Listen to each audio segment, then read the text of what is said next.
You're listening to the Bare Metal Cyber Prepcast, created to help you succeed in your educational journey. Learn more at baremetalcyber.com, where additional prepcasts, books, and training materials await. Let's get started. Tailoring agile practices begins with the recognition that one framework does not fit all contexts. Instead of blindly applying doctrine or bending to personal preference, adaptation should be evidence-driven, reflecting what the team truly understands, the constraints they face, and the maturity of their capabilities. An adapted approach that ignores context risks either overloading the team with unnecessary ceremony or stripping away safeguards they are not yet ready to forego. For example, shortening retrospectives because they take too long may backfire if the team has not built strong feedback habits.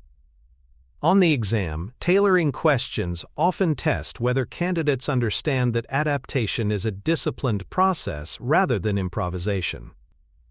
The agile response usually emphasizes making thoughtful, testable changes rooted in team evidence.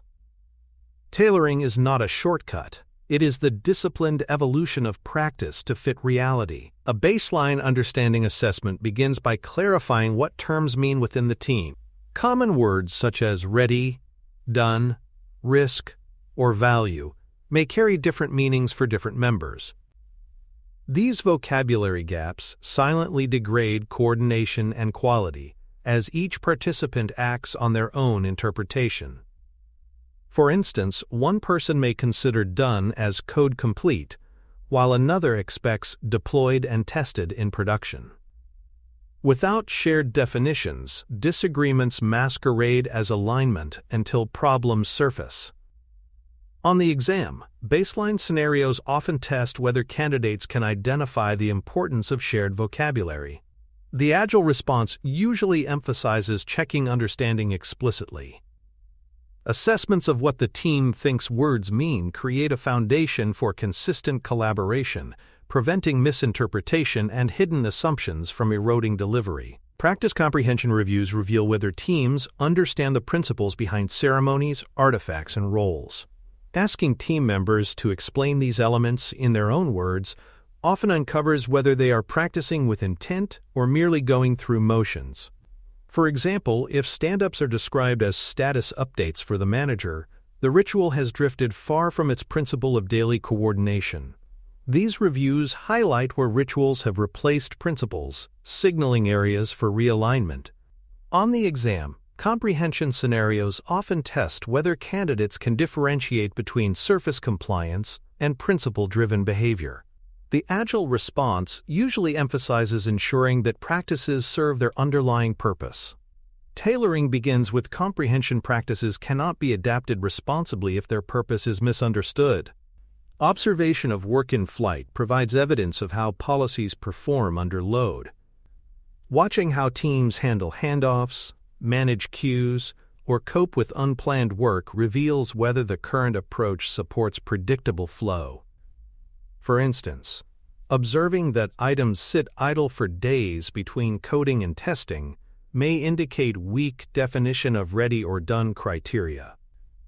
Metrics can complement observation, but seeing the system in action uncovers friction points numbers alone may miss. On the exam, observation scenarios often test whether candidates can recognize the importance of real-time evidence. The agile response usually emphasizes that adaptation must be based on actual behavior, not just aspiration. Observing work as it flows through the system grounds tailoring in lived reality, ensuring changes target the right constraints. Skills and coverage mapping identifies where capabilities exist, where bottlenecks concentrate, and where cross-skilling is needed. Teams cannot adapt effectively if critical skills are missing or over-concentrated in single individuals.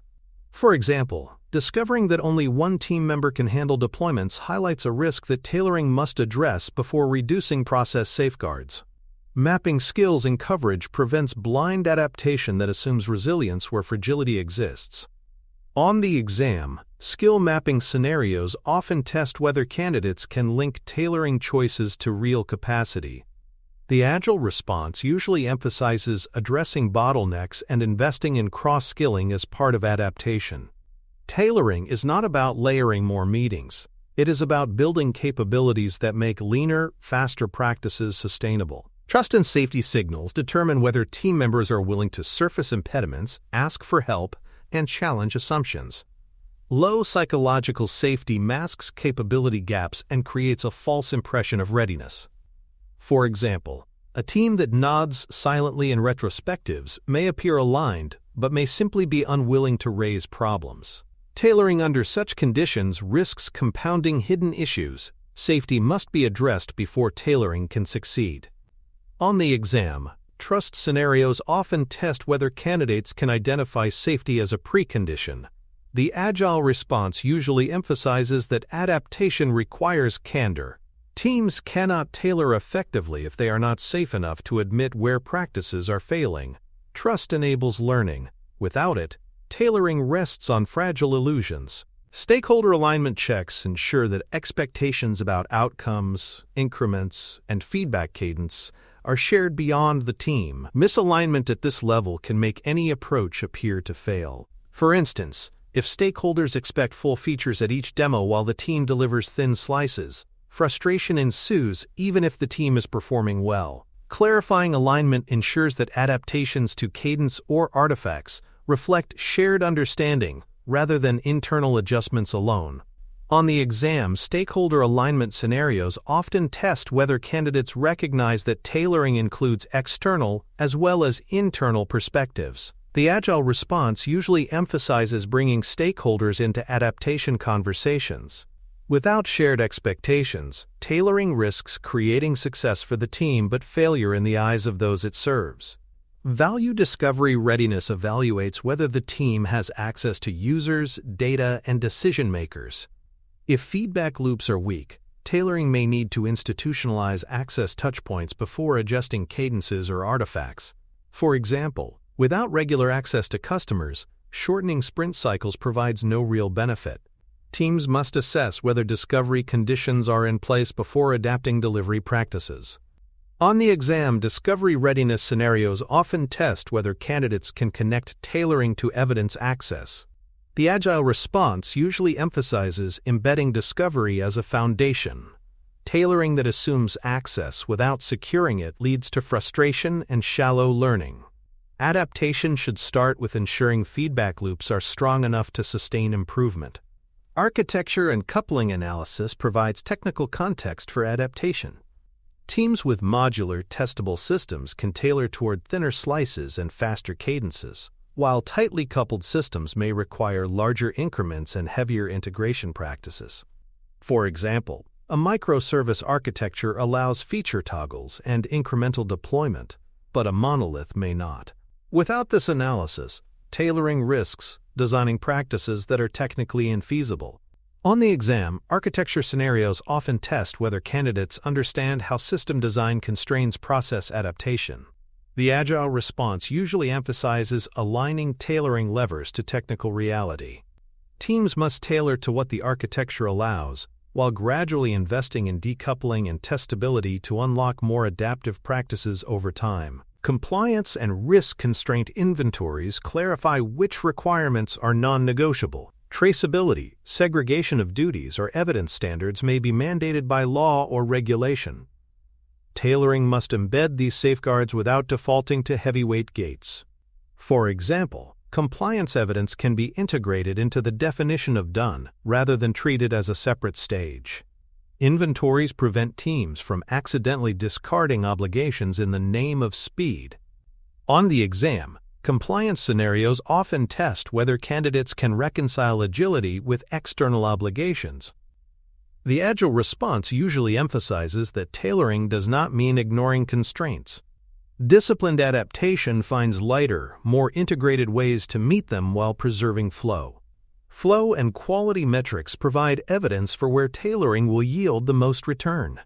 Metrics such as cycle time spread, throughput stability, defect escape rates, and rework highlight system weaknesses.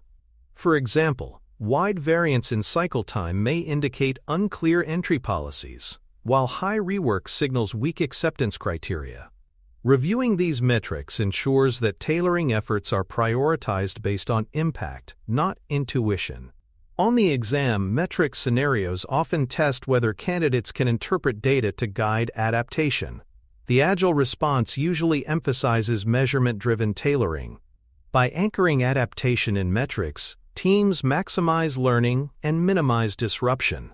Data provides objectivity, ensuring that tailoring choices target leverage points rather than preferences. Context classification using frameworks such as simple, complicated, or complex helps teams decide whether deterministic practices or probe-and-learn tactics fit their work. For example, clear, repeatable work benefits from standardization, while complex, uncertain initiatives benefit from experimentation. Misclassification leads to frustration. Treating complex work as simple creates rigidity, while treating simple work as complex creates waste. On the exam, classification scenarios often test whether candidates can match practices to context. The Agile response usually emphasizes using classification cues to guide tailoring. Context awareness ensures that adaptation aligns with the nature of the work, sustaining both momentum and quality. An anti-pattern scan ensures tailoring does not layer more process on top of dysfunction. Practices such as cargo cult rituals, meeting sprawl, hero culture, or hidden cues must be surfaced and removed before layering new adaptations. For example, introducing more review meetings will not solve poor backlog refinement, it will only add fatigue. On the exam, anti-pattern scenarios often test whether candidates can identify waste as the first target. The Agile response usually emphasizes subtraction before addition. Tailoring should begin by removing practices that drain energy or distort flow, creating space for more valuable adaptations to succeed. Readiness versus suitability distinction ensures that adaptation addresses both capability and context. Readiness reflects whether the team knows how to use Agile practices effectively, while suitability reflects whether the environment supports them. A team may be skilled but constrained by immovable dependencies, or conversely, in a suitable environment but lacking skill. Tailoring must address both dimensions, or changes will fail. On the exam, readiness versus suitability scenarios often test whether candidates can separate capability uplift from contextual blockers. The Agile response usually emphasizes tackling both. Tailoring succeeds only when teams are equipped to practice, and when the context permits adaptation to flourish. Tailoring hypothesis framing converts vague tweaks into testable changes. Each adaptation should include a clear statement of the change, the intended effect, and signals of success.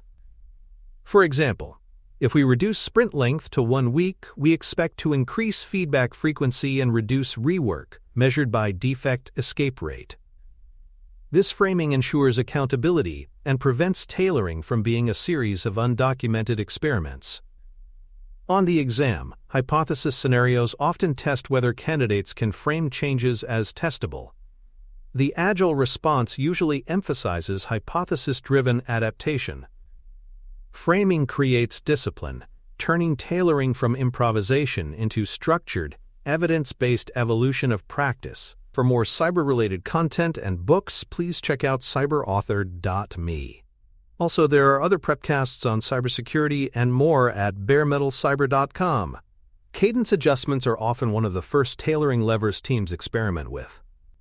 Iteration length, review frequency, and planning depth should reflect both the variability of work and the availability of meaningful feedback. For instance, shortening iterations may accelerate learning when stakeholders are readily available, while extending them may be necessary when feedback requires longer observation windows. However, extending cadence too far risks losing adaptability, while shortening without support can create fatigue. On the exam, cadence scenarios often test whether candidates understand how to match rhythm to context. The Agile response usually emphasizes balance. Cadence should optimize for feedback while respecting attention and energy. Adjustments must be deliberate, tied to clear goals, and reviewed for actual effect, not just preference. Policy tuning provides another structured lever for tailoring. Entry and exit criteria, work-in-process limits, and service classes can all be adapted to stabilize flow and protect quality. For example, tightening the definition of ready by requiring clarified acceptance criteria may reduce rework, while introducing explicit WIP limits prevents overcommitment. Service classes can distinguish urgent defects from feature development, making priorities transparent under stress.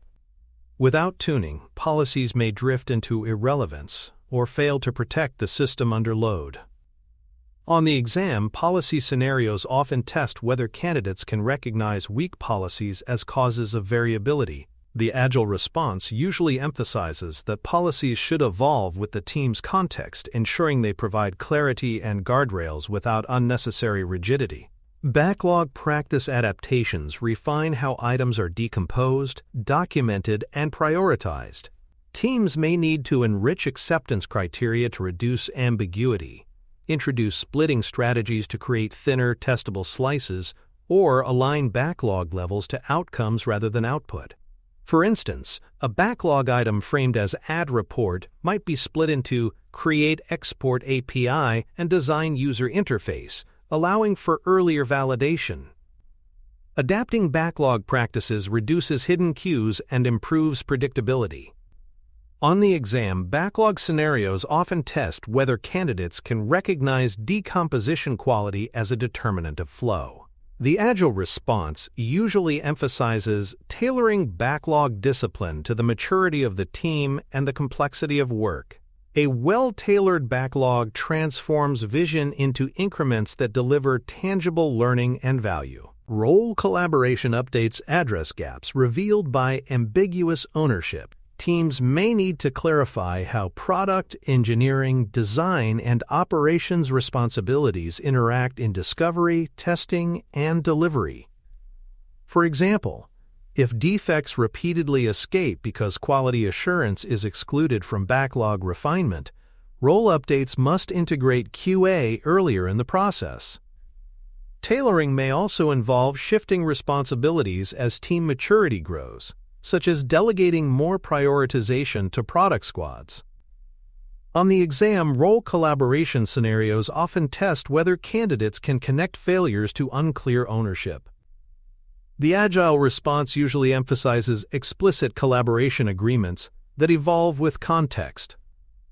Tailoring roles prevents work from falling into gaps or being duplicated across silos, reinforcing flow and accountability. Facilitation intensity should scale according to team stage and needs. Newly forming or storming teams benefit from more structured facilitation to ensure participation, guide conflict, and establish rhythm. Performing teams with strong norms may need lighter touch facilitation to avoid fatigue. For example, a forming team may use strict time boxes and formal round robins, while a mature team may only need a light agenda. Tailoring facilitation intensity ensures that meetings are productive without being overbearing.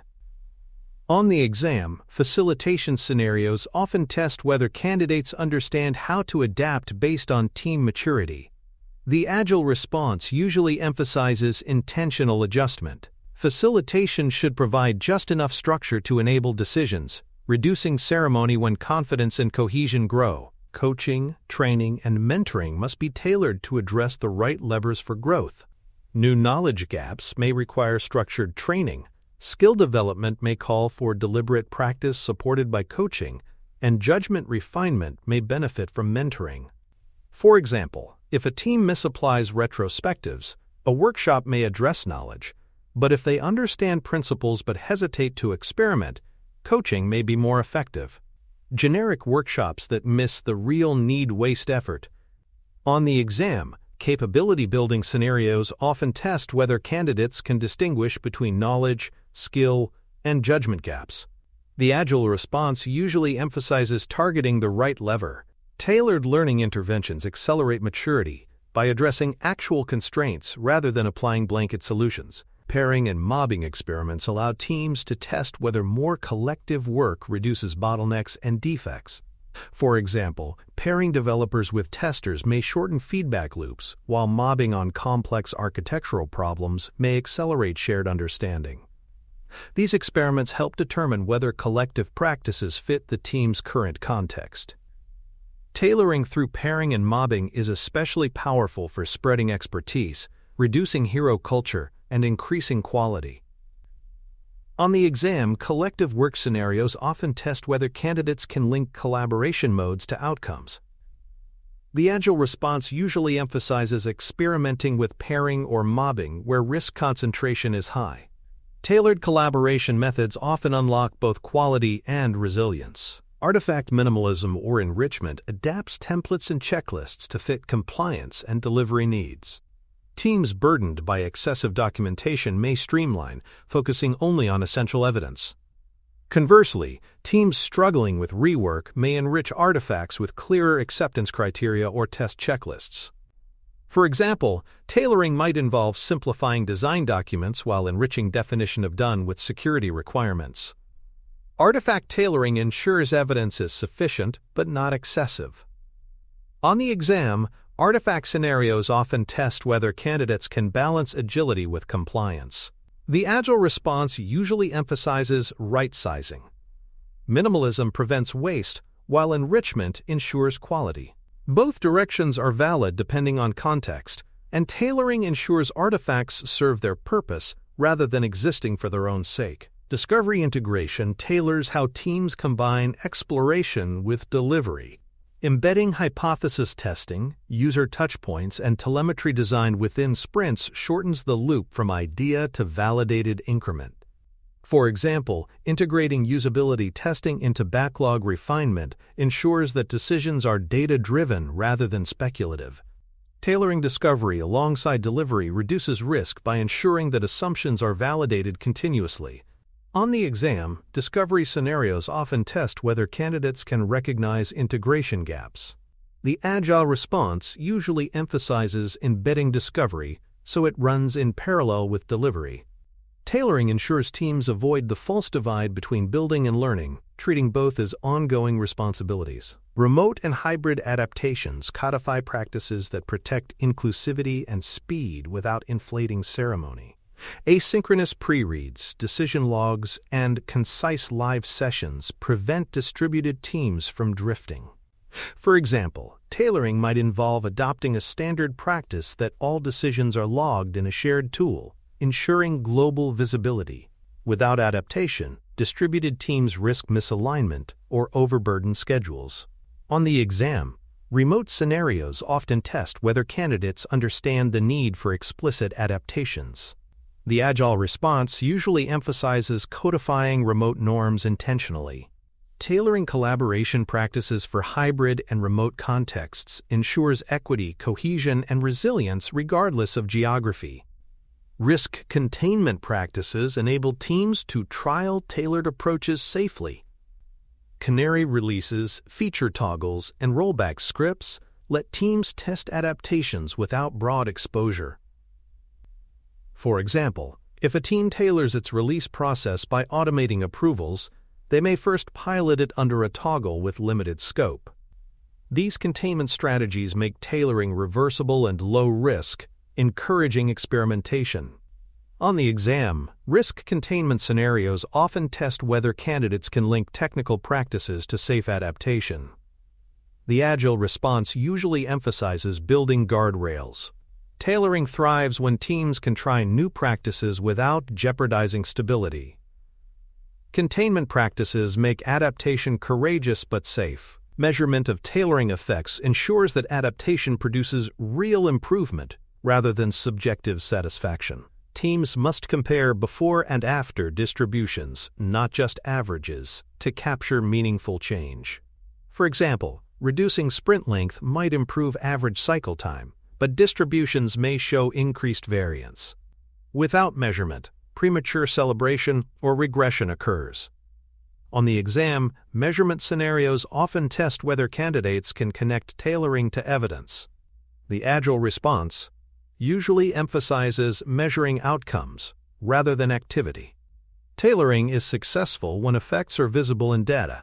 confirming that adjustments solve problems rather than merely shifting them. Renewal cadence keeps tailoring alive by scheduling regular approach reviews and defining triggers for explicit reassessment. Leadership changes, architecture shifts, or new compliance requirements may all alter context, demanding adaptation. Without renewal, tailoring efforts stagnate and drift into irrelevance. For example, a quarterly review of practices ensures alignment with evolving goals. On the exam, renewal scenarios often test whether candidates understand the need for periodic evaluation. The Agile response usually emphasizes treating tailoring as a living process. Renewal ensures that approaches evolve with reality, maintaining relevance and effectiveness over time. Ethical boundaries ensure that tailoring does not compromise fairness, safety, or privacy. In the pursuit of speed, teams may be tempted to skip safeguards, but adaptation must always remain aligned with professional and societal responsibilities. For example, reducing review cycles should never mean bypassing security checks that protect users. Ethical tailoring embeds these considerations into adaptation decisions. On the exam, ethical scenarios often test whether candidates can recognize when speed initiatives externalize risk onto users or staff. The Agile response usually emphasizes that tailoring is principled. Adaptation should optimize delivery but never at the expense of safety or ethics. Ethical boundaries sustain trust while enabling continuous evolution. In conclusion, tailoring is the disciplined art of adapting Agile practices to team understanding, environmental constraints, and measurable outcomes. It begins with assessments of vocabulary, comprehension, and context, ensuring alignment before change. Adaptation levers such as cadence, policies, backlog practices, and facilitation intensity are tested as hypotheses, with risk containment and evidence standards ensuring safety. Renewal cadences and ethical boundaries keep tailoring principled and dynamic. On the exam, candidates will be tested on their ability to evaluate readiness, frame hypotheses, and measure results. In practice, tailoring succeeds when it aligns shared understanding with context and evolves continuously through evidence, reflection, and responsibility. Thanks for tuning in to the Bare Metal Cyber Prepcast, your trusted source for cybersecurity news and insights. Remember to subscribe at baremetalcyber.com so you never miss an update. And visit cyberauthor.me for best-selling cybersecurity books that equip you with expert knowledge. Until next time, stay secure and stay vigilant.